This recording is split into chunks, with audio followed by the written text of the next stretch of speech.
రెడ్డి గారు నిలబెట్టుకోవడం జరిగింది.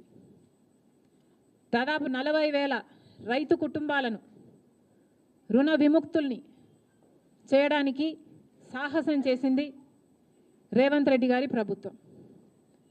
ఒకప్పుడు రాజశేఖర్ రెడ్డి గారు ముఖ్యమంత్రిగా ఉండగా సోనియా గాంధీ గారి నాయకత్వంలో, మన్మోహన్ సింగ్ గారి నాయకత్వంలో దేశం మొత్తం మీద రుణమాఫీ చేసిన ఘనత ఒక్క కాంగ్రెస్ పార్టీది మాత్రమే. మళ్ళీ ఈరోజు రాజశేఖర్ రెడ్డి గారు రుణమాఫీ చేసినట్టుగానే అవతల తెలుగు ప్రజలకు రేవంత్ రెడ్డి గారు మళ్ళీ రుణమాఫీ చేయ తలపెట్టారు. అందుకు మనస్ఫూర్తిగా అభినందిస్తూ ఇక్కడ కూడా ఎందుకు చేయకూడదు అని చంద్రబాబు గారిని ప్రశ్నిస్తున్నాం. డబుల్ ఇంజన్ సర్కార్ అని మీరు అంటున్నారు.